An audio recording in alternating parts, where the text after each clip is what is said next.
Adriana nació en medio de la fama. Su padre, que era el gran torero colombiano, Pepe Cáceres. Su madre, hermosa, señorita Colombia. Para ningún niño es fácil ni es agradable que sus papás no estén juntos para brindarle un hogar. Así que yo no era una niña feliz. Yo no fui una niña criada entre algodones, todo lo contrario. Su familia tuvo una cantidad de eventos duros. 25 de noviembre del 86, a mi abuelita le da un infarto. Luego mi hermano le explota la munición en la cara y el 20 de julio mi papá lo coge el toro. Se muere el 16 de agosto y el 25 de noviembre de ese mismo año sufre un atentado. Explota el globo ocular y destroza toda la cavidad. No hay nada que hacer. Adriana Eslava vive de milagro. Un estallido ocular es una lesión grave que puede llevar a comprometer otras estructuras diferentes al globo ocular. No le hice cirugía porque no había ojo, no había párpados, no había nada. Uno no sabe el valor de la vida hasta que se da cuenta de que pudo haberla perdido.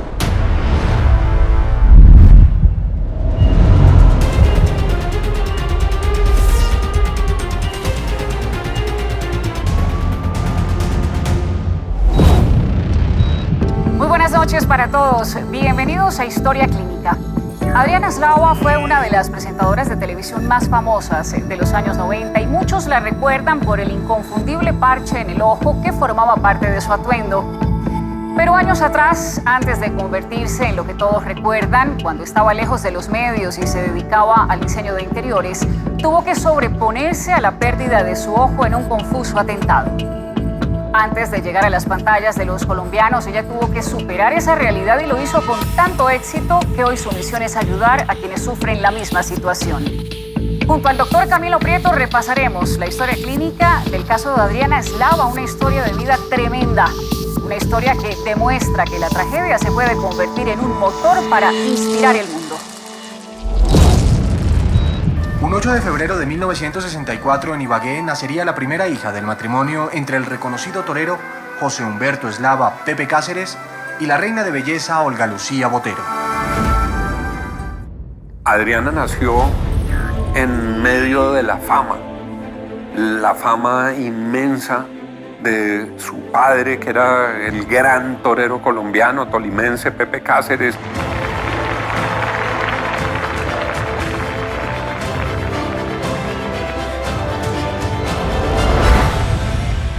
La fama de su madre, hermosa, señorita Colombia. Adriana ha tenido la fama alrededor de ella. Ella ha encarnado la fama, pero no se comió nunca el cuento de la fama.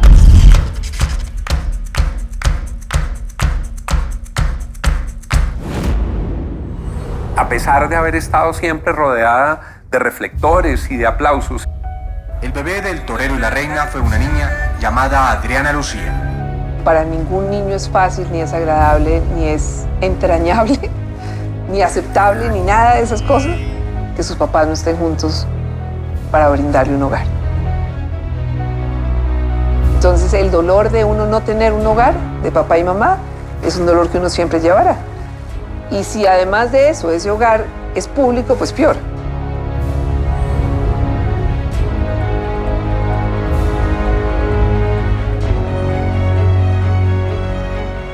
Si además de eso el papá es público y uno no lo tiene cerca, pues peor. El conflicto entre mi papá y mi mamá pues se desprendió a una cantidad de situaciones complejas. Así que yo no era una niña feliz. Papá fue un hombre que le costó todo. Él fue huérfano, en el fondo de papá y mamá. Él quedó huérfano cuando papá tenía 3 años. Y estaba lejos de su mamá. Entonces, aunque tuvo el amor de su abuela, que fue mucho, de todas formas a él se le complicaba el entregar esa afectividad. Y que si él no pudo darme esa afectividad, era porque él mismo no la encontraba en él. Así que si él no podía transmitirla.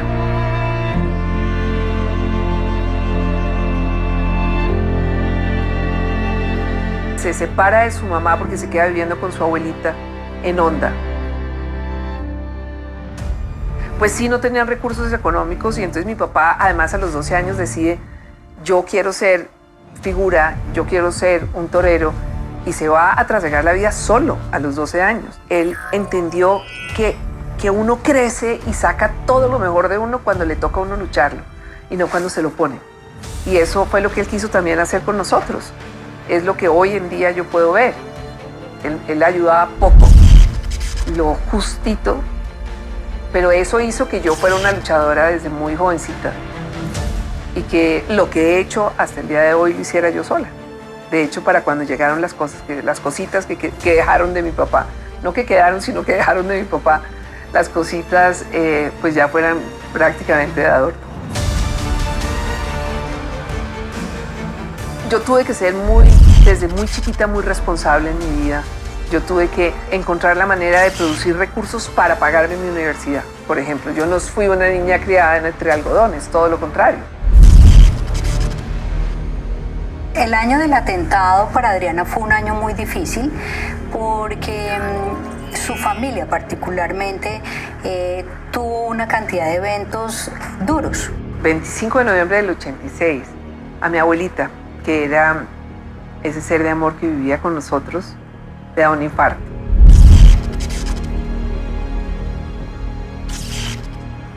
Y yo casi me enloquezco. Pensar siquiera que se pudiera morir era lo más horrible que me podía suceder en la vida.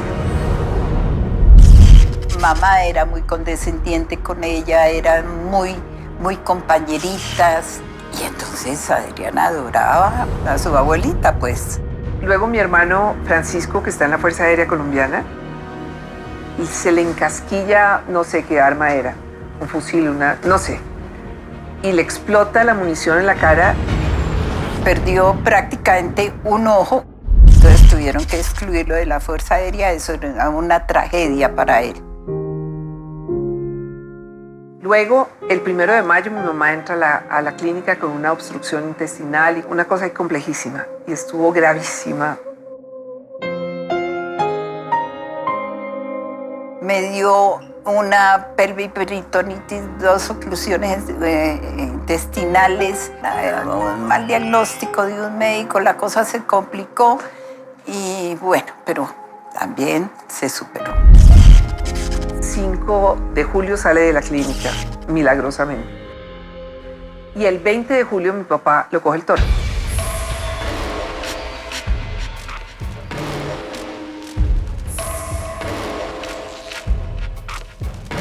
Se muere el 16 de agosto y el 25 de noviembre de ese mismo año sufre mi atentado.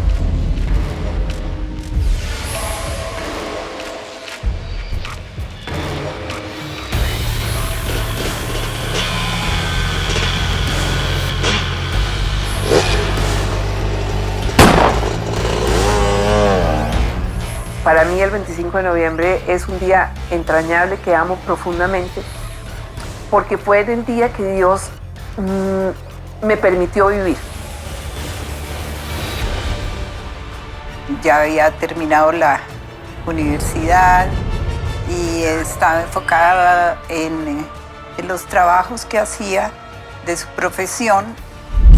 Y bueno, salía como las niñas de la época que salía, tenía sus admiradores bastantes, por cierto, pero era una persona realmente muy normal.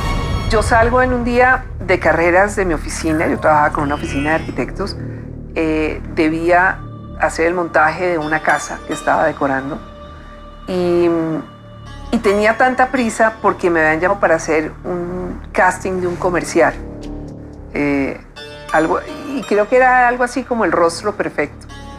Y entonces un compañero de la oficina me dijo, mira, si quieres te invito al corrientazo de al lado. Entonces le dije, pues vamos. Y salí en mi carro, íbamos con él, veía que venían otros compañeros que ya habían almorzado y le dije, por no habernos esperado, yo me voy a ir con él para X, el mejor restaurante de Bogotá, les decía yo, tomando del pelo.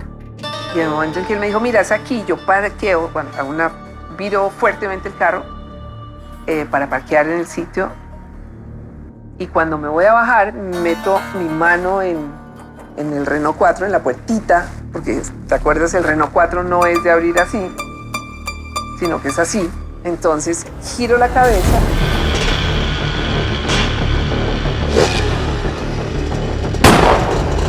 Se oye la moto que ya se fue. Yo me quedo quieta, como si me hubieran muerto, me hubieran matado.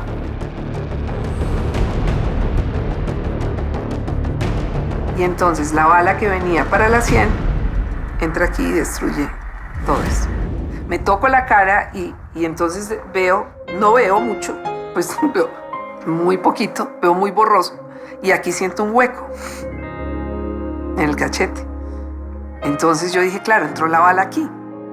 Y empecé a tocarme la cabeza y a ver por dónde había salido. Y ahí empieza toda una especulación en mi mente de, está alojada en el cerebro, voy a quedar en silla de ruedas. Porque en ese momento lo que pensé fue, voy a quedar en silla de ruedas.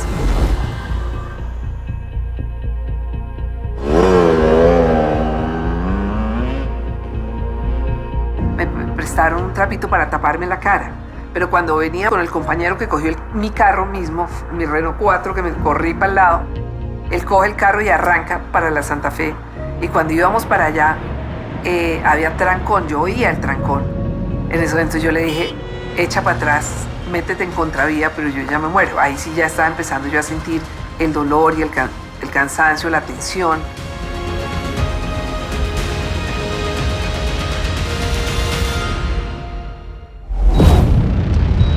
El dolor es un síntoma en el cual el sistema nervioso central nos está diciendo algo no está bien. En el holograma vemos diferentes terminaciones nerviosas, ya sea en la piel o en diferentes órganos, que se conectan con nuestro sistema nervioso central y nos indican hay un daño o un potencial daño. Cuando se trata de un ojo y hay una lesión ocular, el dolor puede ser tan fuerte que puede llevar a una pérdida del estado de conciencia. Cuando supimos del atentado, por supuesto, fue un impacto muy grande para todas nosotras. Pensar que a alguien cercano a nosotras y en ese momento en la situación del país que era violenta, pues empezar a sentir de todas maneras la muerte tan cerca, pues es un impacto muy grande para todos. Pero las siguientes preguntas es, ¿por qué? ¿Qué pasó? ¿Pero esto cómo le puede estar pasando? ¿Pero quién puede estar atentando contra ella? Como la situación del país en ese momento era difícil, pues por supuesto muchas de esas cosas empiezan a preguntarse si tienen algo que ver con esas situaciones que se vivían en el país. No era una persona que estuviera andando en caminos equivocados ni en cosas incorrectas como para propiciar un atentado, como además se especuló.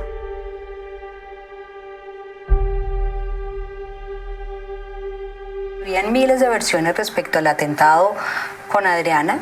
No, que era por una venganza hacia mi papá. Y yo decía, pero ¿qué si el otro ya estaba muerto? ¿Para qué me iban a matar a mí si ya no le iba a doler? O sea, había un señor que había comprado una finca que era de mi papá. Entonces, que era la señora de él. Y terminé tomando onces con la señora diciéndome, pero Adriana, por Dios, qué horror que le hayan dicho eso. Le dije, no, pues peor, porque además yo no sabía ni que usted existía. No fue ningún mafioso que me inventara, porque seré la única cretina que tenga un amante mafioso y yo andaba en un Renault 4 que no había terminado de pagar y se le metía el agua por debajo.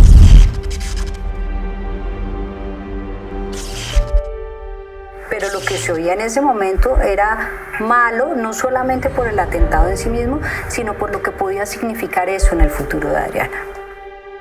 Ese huequito que pensé que era la bala era toda esta parte que se había bajado. Reitero, creí que me había llegado al pómulo, aquí en el cachete. Había inflamado todo y por eso el ojo no podía ver, porque los párpados estaban inflamados, fue lo que yo pensé. Me llevan para un lado, para el otro, no servía el equipo que necesitaban en la Santa Fe, entonces me llevaron al country para poderme hacer el examen. Entonces ahí voy en la ambulancia. Y ya cuando ya llegué, ya después de que me habían hecho los exámenes y todo, es cuando aparece Gabriel.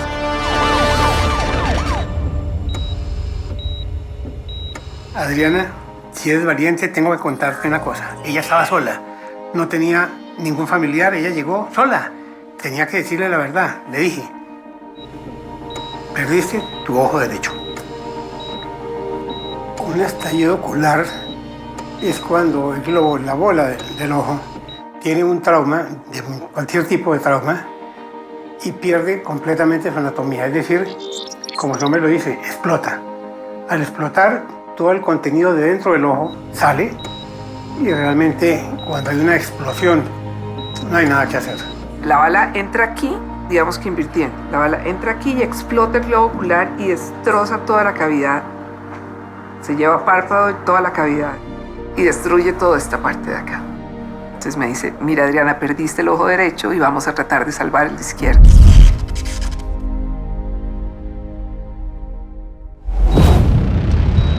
Un estallido ocular es una lesión grave que puede llevar a comprometer otras estructuras diferentes al globo ocular, por ejemplo las paredes de la órbita. Cuando, de acuerdo a la magnitud de la lesión, se decide realizar una extracción del globo ocular, procedimiento conocido como enucleación, se deben reparar muy bien los músculos oculares. Y adicionalmente en el posoperatorio se necesita un vendaje adecuado para proteger el área quirúrgica. Yo estaba fuera de Bogotá, me había ido la noche anterior y fue muy difícil localizarme porque en esa época pues no habían celulares, no había manera de enterarse uno de las cosas fácil. Logran decirme que viniera, que Adriana estaba, pues había tenido un accidente y llegué a la Santa Fe y en urgencias fue que me contaron, pero en ese momento ella estaba en cirugía. Para mí fue un shock impresionante porque me alcanzaron a decir que había perdido un ojo. Sí, fue muy traumatizante, la verdad.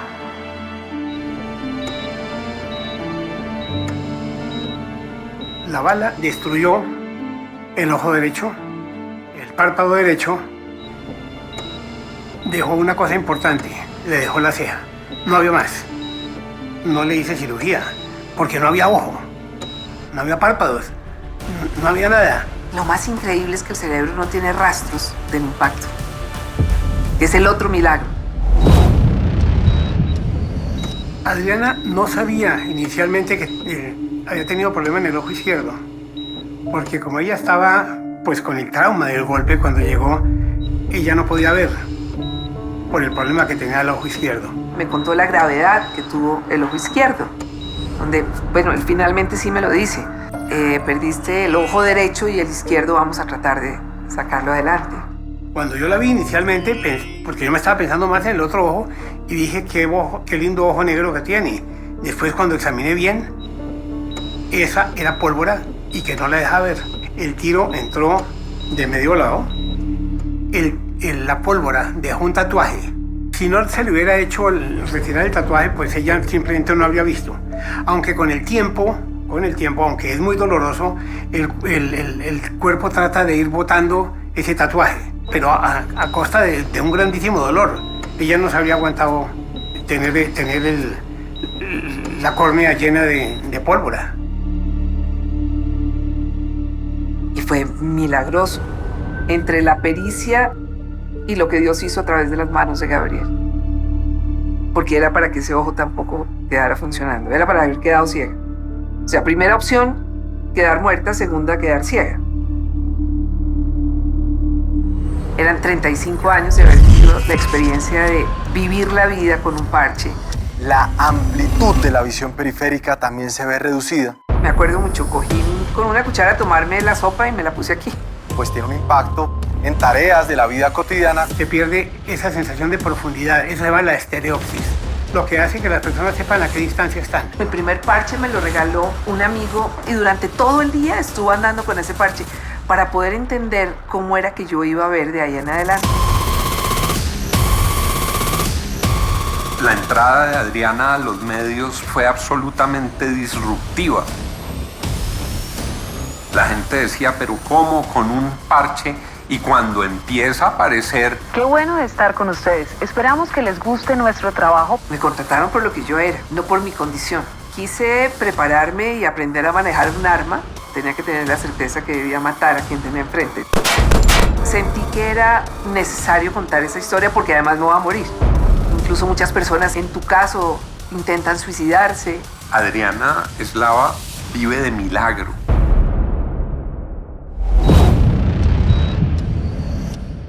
Tras un atentado que nunca fue esclarecido, Adriana Eslava perdió su ojo derecho.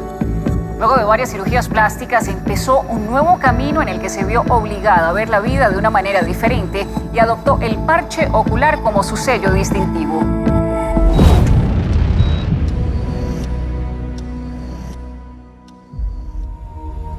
Inicialmente la clínica me envió un médico creo que era psiquiatra, y él empezó a hablarme, a decirme, mira Adriana, por tu situación, tú vas a afrontar un duelo, es que tuviste una pérdida, incluso muchas personas en tu caso intentan suicidarse. Yo le dije, doctor, a mí me iban a matar y estoy viva, no tengo ningún motivo de dolor por eso. Si quiere ayúdeme con otros dolorcitos que por ahí cargo, pero con ese no. Adriana es generosidad, Adriana es espiritualidad. No habría sido posible sobreponerse a algo tan dramático de no haber sido por esa fortaleza espiritual. Y por dentro de su caparazón eso es lo que hay, bondad y generosidad y espiritualidad. Al comienzo yo sin ver porque estaba completamente cerrado los dos ojos, era solamente poder escuchar la voz de mi mamá, después la de mi abuelita, ya después cuando llegó mi hermano, la emoción cuando oía a mis hermanos chiquitos, o sea, las personas que iban poco a poco entrando. Cuando la vi, le dije, bueno, pasó esto, sí, difícil, pero yo sé que tú lo superas y lo más importante es que estás viva. Adriana Eslava vive de milagro y su vida es la certificación de que había un propósito superior con prolongar la existencia sobre este planeta Tierra.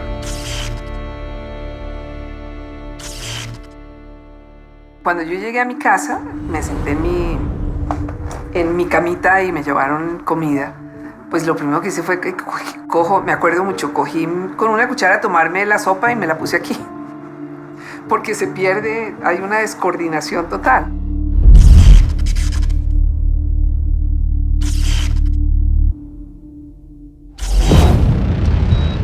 La consecuencia obvia de perder un ojo es nuestra reducción de la capacidad para ver. Por tanto, posibilidades de formarnos una perspectiva, profundidad, la amplitud de la visión periférica también se ve reducida. Y esto a su vez, pues tiene un impacto en tareas de la vida cotidiana como leer, escribir o reconocer a las personas. Me pasaba, no, y a veces me pasa también cuando voy muy acelerada que se me queda el hombro en el dintel de la puerta, que lo dejo aquí, ¿no? A veces también, y obviamente la distancia para coger las cosas. Todo lo que tienes, digamos, en tu radio natural, sabe uno dónde está. De ahí para adelante es pura especulación. Entonces uno termina sirviendo un vino o el jugo por fuera del vaso, termina siendo como así, está allá. Cada ojo tiene una imagen. Cada uno de estos dos ojos se unen y en el cerebro es una sola imagen. Si una de esas se pierde esa sensación de profundidad. Esa se llama la estereopsis. Estereopsis es lo que hace que las personas sepan a qué distancia están, para qué les molesta o para qué se sienten más deprimidos. Por ejemplo, para tomar un vaso. Están en un restaurante o en su casa, van a coger un vaso y se les trama. ¿Por qué? Porque la distancia la ven a diferente. Básicamente es eso, es la relación con la distancia. Pero, por ejemplo, para manejar es buenísimo porque yo todo lo veo 1 metro más cerca. Entonces nunca golpeo el carro, porque todo está más lejos de lo que yo creo. Yo manejo perfectamente y disparo mejor. Quise prepararme y aprender a manejar un arma hasta que me dijeron que si tenía un arma en la mano tenía que tener la certeza que debía matar a quien tenía enfrente. Entonces ese día dije, no. Pero Sí, en alguna oportunidad hice polígono en Pasto. Fue increíble porque de verdad la precisión que da el ojo al no tener esa bifocalidad también es a nivel, digamos, de mi trabajo de diseño es buenísimo. Tú me dices, ¿dónde ponemos este cuadro? Y yo digo, ese es el centro de la pared. Y es exacto.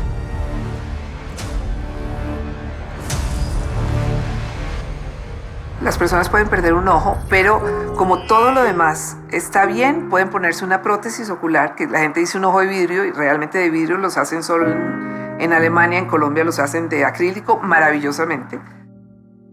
Y se ponen una prótesis.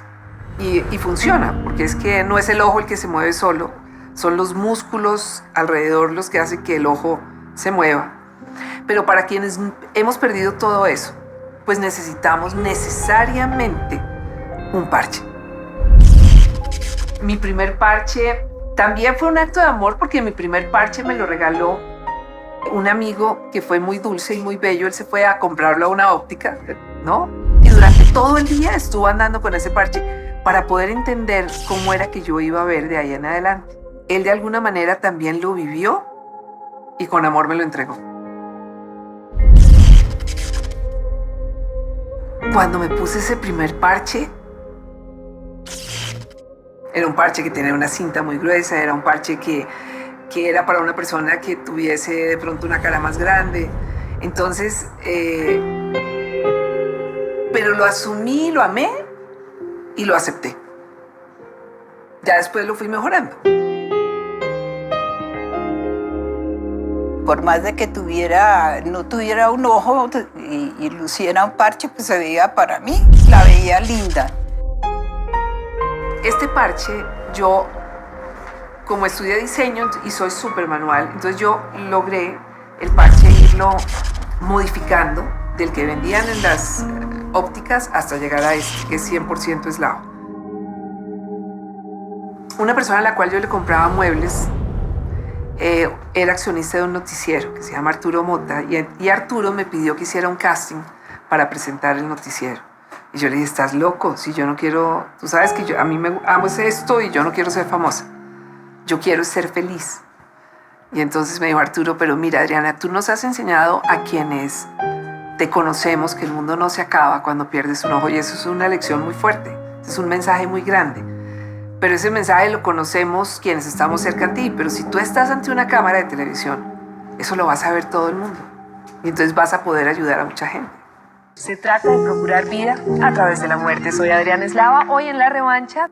Y solo por eso fue que acepté estar en los medios de comunicación. Adriana Eslava, quien ha trabajado con nosotros hombro a hombro desde la iniciación de este proyecto y que desde hoy presentará a nuestro lado NTC Noticias. Bienvenida, Adriana. Gracias, Félix. Hice lo mejor posible para mi entorno, que era estar amable y agradablemente arreglada con mi parche, y simplemente la gente me aceptó. Yo no presenté mis credenciales de tuerta para que me tuvieran que contratar, ¿no? Me contrataron por lo que yo era, no por mi condición, por lo que yo era.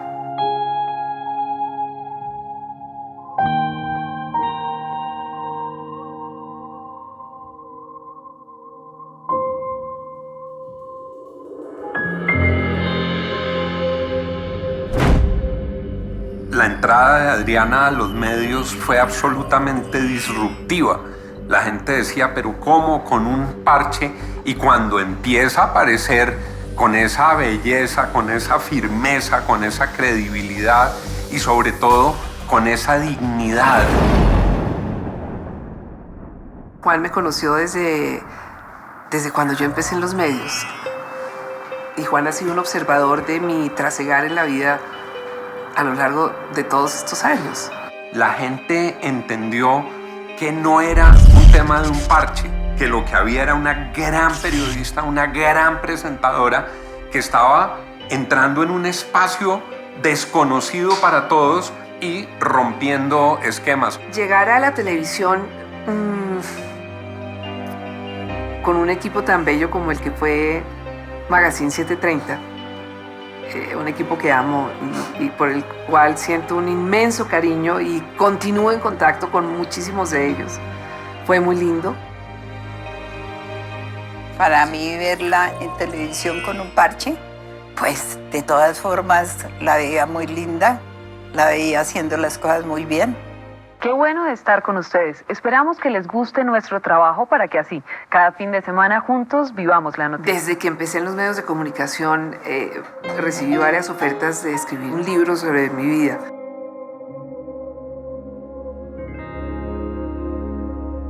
Eran 35 años de haber vivido la experiencia de vivir la vida con un parche. Entonces sentí que era necesario contar esa historia porque además me voy a morir. Un día entendí que me voy a morir y con lo cual esa historia se iba a perder.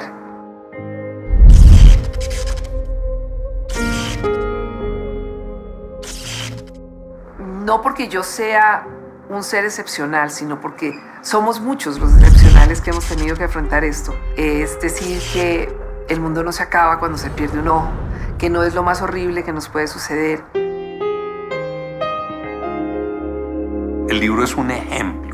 El libro es la razón que a muchas personas les va a asistir para que cuando el viento sopla en contra, por dentro la fuerza interior y la fuerza de Dios arriba permiten salir adelante. La idea precisamente es que como no era un libro simplemente para transmitir mi experiencia, entonces puse varias historias.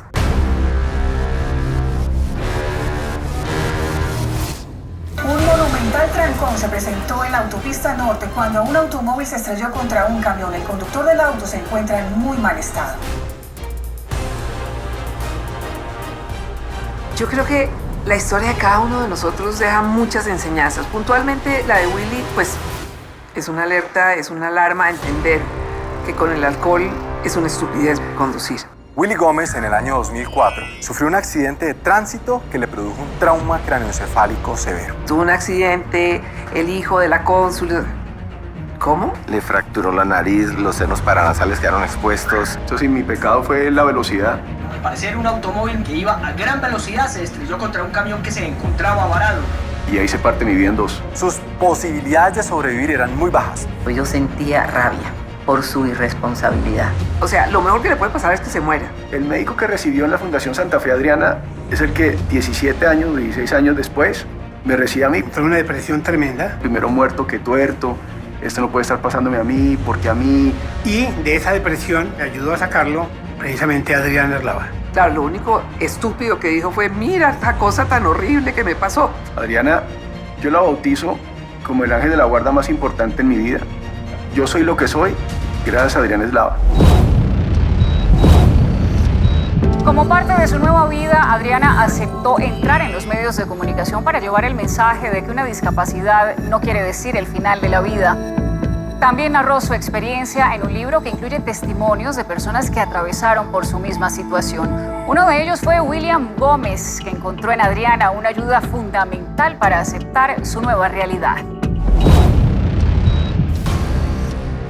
Sucedió en la autopista norte a la altura de la calle 159. Al parecer, un automóvil que iba a gran velocidad se estrelló contra un camión que se encontraba varado. El auto quedó absolutamente destruido. Ese sábado 6 de diciembre estaba en la fiesta de fin de año, el almuerzo de fin de año en la empresa donde yo estaba haciendo la práctica jurídica. Y a las 3 de la tarde, después del almuerzo, de tomarme un par de tragos, salgo de afán. Eso sí, mi pecado fue la velocidad. Y en la autopista con calle 156, me encuentro con una mezcladora que estaba varada sin señalización y ahí se parte mi vida en dos. Yo estaba entregando paciente en urgencias del Simón Bolívar. Cuando recibí una llamada, pues nos dirigimos allá porque nos dijeron que era un accidente grave, entonces llegamos pronto, realmente con 4 minutos creo que fue el tiempo de respuesta. 1 minuto más y Willy se moría en el accidente. La ambulancia llegó prontamente y pudo salvarlo, pudo entubarlo. Procedí a hacer una intubación que hice una vez y más nunca he tenido que volver a hacer, gracias a Dios. Lo intubé sentado, no estaba despierto, estaba inconsciente.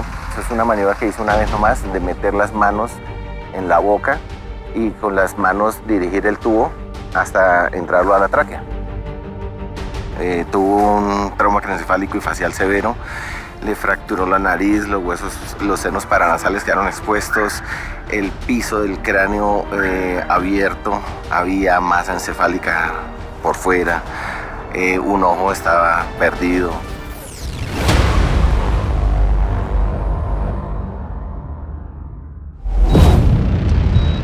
Willy Gómez, en el año 2004, cuando aún tenía 23 años, sufrió un accidente de tránsito que le produjo un trauma craneoencefálico severo.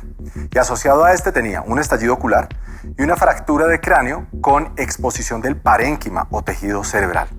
Debido a esta razón, necesitó una cirugía con una fijación de malla de titanio. Sus posibilidades de sobrevivir eran muy bajas y tenía unas altas probabilidades de desarrollar un estado vegetativo permanente. Willy es hijo de una amiga mía y en algún momento estaba almorzando con otro amigo y me dijo, mira, te dejo en tu casa y sigo a la clínica porque tuvo un accidente, el hijo de la cónsul. ¿Cómo? Me dijo, sí, tuvo un accidente y voy para allá. Le dije, no, vamos. Yo sentía rabia, sentía de verlo así por su irresponsabilidad. Entonces yo dentro de mi corazón le dije, así querías terminar, hijo mío, le digo. Entonces, entre el dolor, entre la rabia, entre la angustia en que si vivía, no vivía, todo eso es lo que estaba viviendo, ¿no? Sin saber todavía que había perdido el ojo, hasta que ya el doctor me saca de ese cuarto y me cuenta que perdió el ojo.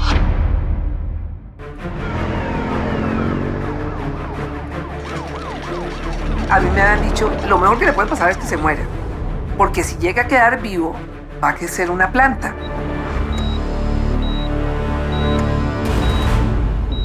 Cuando entro al sitio en el que estaba Willy, en cuidados intensivos, veo que tenía tapada media cara. Y Sonia, ¿qué le pasó a Willy? Yo no sabía la causa, pero no el efecto. Y me dice, es que Adrianita perdió el ojo derecho. Y yo quedé todavía más impactada. Y le pregunto a Sonia, ¿qué edad tiene Willy? Y me dice, tiene 23 años. ¿Y cuándo cumple 24? Y me dijo, en 3 meses. Que era exactamente la misma edad que yo tenía cuando me atentaba.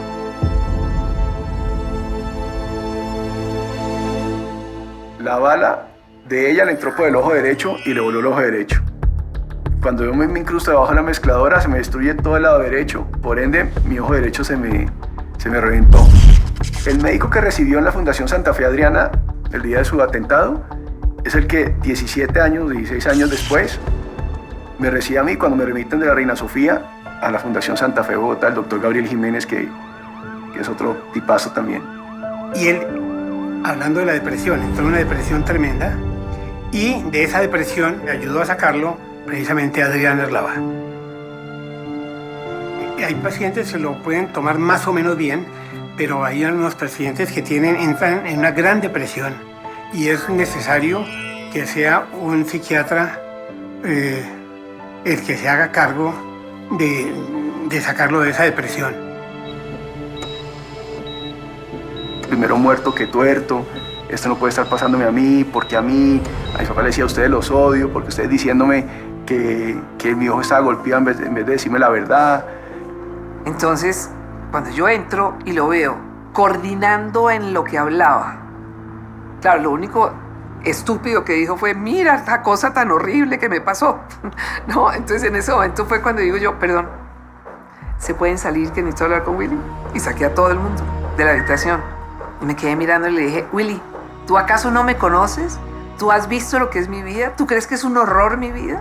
Tú no debías estar ni vivo, ni tener la capacidad de hablar, ni de pensar, ni de nada. No seas desagradecido con Dios. Muy perrencuda, muy berraca, se levanta el parche y en palabras no tiernas ni cariñosas me dice, ¿y cuál es el problema, Willy, de ser tuerta? Yo llevo 16 años de mi vida tuerta y todos los días le agradezco a Dios por esta segunda oportunidad, me dijo. Mío, tú tienes 2 opciones, Willy. 1, o te vuelves una complejada, un resentido y te hundes solo en ese hueco de amargura y de tristeza. O 2, te vuelves un instrumento de Dios como yo soy para ti en este momento y un ejemplo para tu familia, tus amigos. Me fui por la segunda opción. Esa fue la tercera y última vez que lloré por el ojo. Ese mensaje de fortaleza y de ver la segunda oportunidad, afortunadamente uno es un milagro y muy privilegiado de perder el ojo y no otra parte del cuerpo.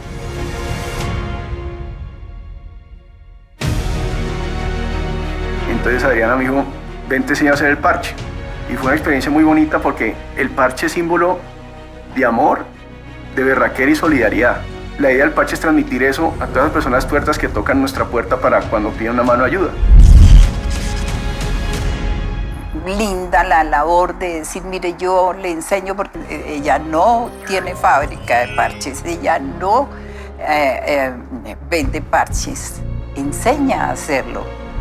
No tiene mucha ciencia, pero sí es precisamente ese pretexto para poder compartir con esa persona que está empezando a vivir esa situación y tener esa, llamémosla así, terapia o esa conversación de corazón a corazón para entender el proceso que empieza.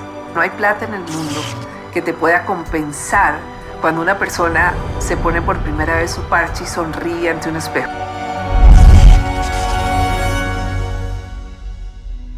Después de que la muerte le respiró tan cerquita, es porque había que hacer algo grande aquí por la gente, pero no grande en sentido de vanidad, no grande en reconocimiento para ella, grande en tocar almas, grande en tocar espíritus, grande en ayudar a quienes lo necesitan. Adriana, yo la bautizo como el ángel de la guarda más importante en mi vida. Yo soy lo que soy gracias a Adriana Eslava.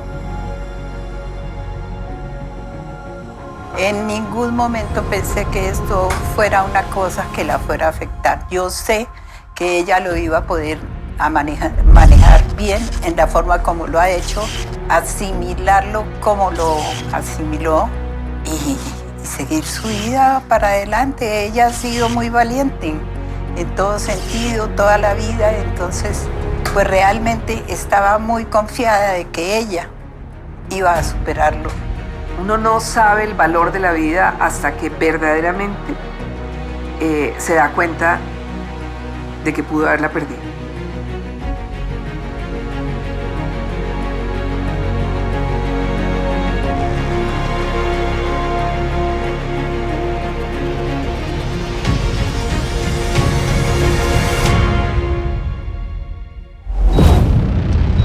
Adriana Eslava perdió su ojo, pero se convirtió en un ejemplo de cómo enfrentar una tragedia para que no impida que la vida continúe. Motivada por demostrarlo, se convirtió en una de las mejores presentadoras de su época y en una fuente de inspiración para muchas personas que tuvieron el mismo infortunio y no sabían cómo superarlo. Esta fue la historia de Adriana Eslava. Gracias por acompañarnos. Nos vemos el próximo domingo en Historia Clínica, Vidas de Impacto.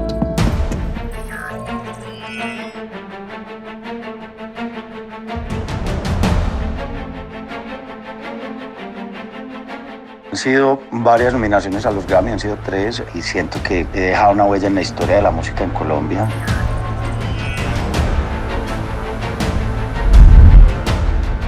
La primera vez que tuve una lesión en la rodilla, me reventé los meniscos, entonces me quedó la rodilla fallando. El paciente se queda sin cartílago articular en su rodilla. Pues me miró la rodilla y me dijo, es que usted camina de milagro. Se trata entonces de reemplazar las superficies que están gastadas por unas superficies donadas. Y me metí a cirugía. Yo dije, wow, ¿qué es esto que me hicieron? Por Dios. Pero de un momento a otro empieza un dolor desproporcionado por una bacteria que le entra a través de la piel. O sea, explícame un momentico, o sea, no estamos en el lugar más seguro del mundo. Estos gérmenes hospitalarios son mucho más resistentes a los antibióticos que los gérmenes adquiridos en la comunidad. Algunos pacientes pudieran terminar en amputación de la extremidad. Y ahora tener que cortarle la pierna a Lucas. Dios, ¿quién le va a decir eso? Yo no soy capaz. Las cosas no van por buen camino. El médico me dijo, hermano, que sea lo que Dios quiera. Hasta le pedí a mi Dios que si iba a seguir sufriendo de esa manera, que mejor se lo llevara. Ay, ¿por qué me metí en esto tan difícil? Él gritaba, él lloraba. La rodilla me hace una falta. Impresionante.